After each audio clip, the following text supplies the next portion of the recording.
Nike lost the billion-dollar Kanye West Yeezy deal. Sometimes, because of our passion and love for things, we can achieve crazy dreams. And Kanye West's Yeezy deal is a clear example of this. In this video, we're going to cover the amazing untold story about how Nike lost Kanye West in the Yeezy deal and why he chose Adidas instead. Think of the intro to a 2003 song, when Jay-Z gave Kanye West a nickname. Can you guess? It was Yeezy. And right after 6 years of that, the Nike Air sneaker arrived on the market. This famous personality was always fond of sketching diverse sneaker designs. One of his very first sketches included the Jordan one. No doubt that Kanye is pretty prominent as a rapper, and he always got the spotlight, but it was never really enough. So he started designing sneakers in 2007, obviously for the sake of his first love for sneakers. In the same year, he designed and created sneakers for a Japanese apparel brand. And this step of his journey set the stage for a long partnership with Nike. That is how Kanye West launched his first ever Yeezy sneakers in 2009 by partnering up with Nike. Are you thrilled to know more about the deal and how Kanye built up a strategy that led to Nike's loss but Adidas's gain? Well, before we move ahead and get into further details, you have to follow a simple step of giving this video a big thumbs up and subscribing to this channel, because nobody would want to miss the amazing videos on this channel. Now, the idea of a famous rapper with a well-known brand like Nike might sound like a big hit, something super profitable, but the reality is a little different than what we would usually expect it to be. Yeezy's sales at Nike hit the world in 2009, but the sales eventually dropped in the upcoming years. Though Kanye manifested to reach the level of success that the iconic Air Jordans secured, but his desire for this goal was gloomy.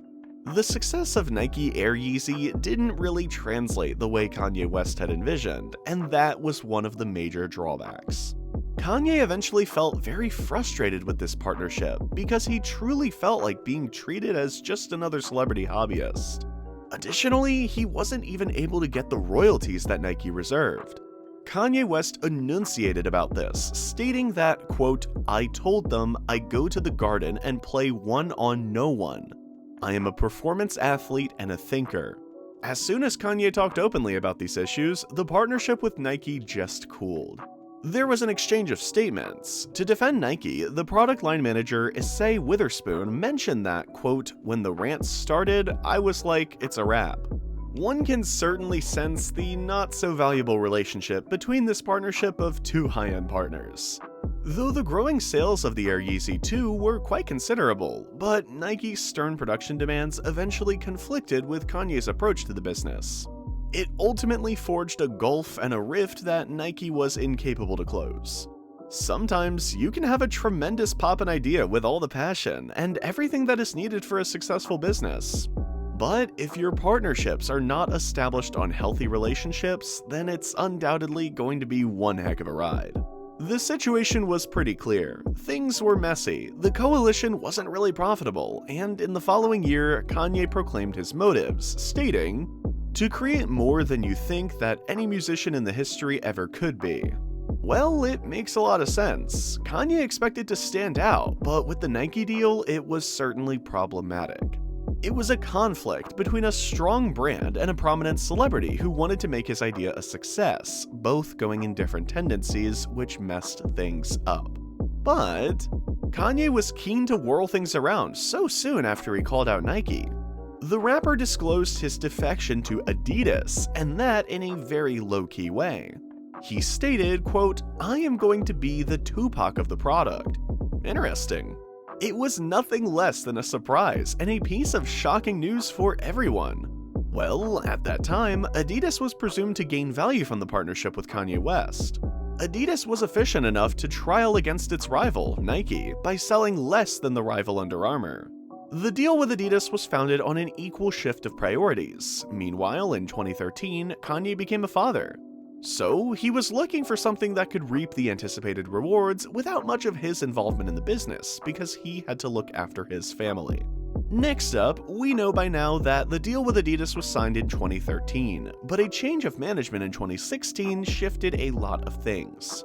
The unheard deal was prominent for Kanye, which stated 15% royalty on wholesale. The good news was that West secured 100% ownership of his much-desired Yeezy brand. The deal was profitable, and it made it clear that Kanye was ambitious about the goals and growth of his business. Yeezy ultimately hit the headlines by making top $1.5 billion at the end of 2019. And guess what? It was just half of Air Jordan's annual sales. Kudos to Kanye, he really set the bar high.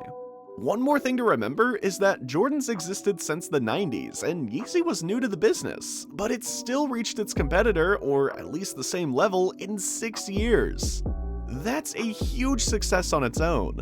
It's true that the chaotic celebrity factor that Kanye is known for restricted the Nike deal, but at the same time, it enabled him to achieve great success with Adidas. Clearly, he was more satisfied with partnering up with Adidas for his relentless creativity. It was exactly what he wanted. Partnering up with a brand that could actually help him produce the finest quality creative product. Kanye also asserted that he was not really fond of the number of sales. He rather wanted to establish the value of his brand uniquely. Kanye contended that celebrity products have good sales because of the hint of scarcity. His strategy was to formulate his brand in an obtainable way, but not too extensively. At the same time, his ex-in-laws played a huge role in supporting him in his professional business. They ensured that Yeezys was a concept to sell by building its desirability first. Moreover, Adidas also made sure to run a very metrical approach to maintaining the sales attainable. Previously, the chief executive of Adidas stated that Yeezys was a popular business, but it wouldn't make up a substantial number of shares for the overall expected growth. He emphasized the fact that Adidas strived to have a very disciplined approach towards managing and monitoring the sale of Yeezy's product lifestyle. Though Yeezys has still a long way to go and achieve the drizzling heights of success. In 2021, Yeezys marked $1 billion in sales. It is safe to say that Kanye West really made himself a successful celebrity with a high-end successful business. He made himself a billion-dollar designer. His decision-making and striking the right deal with Adidas set the momentum for his successful business.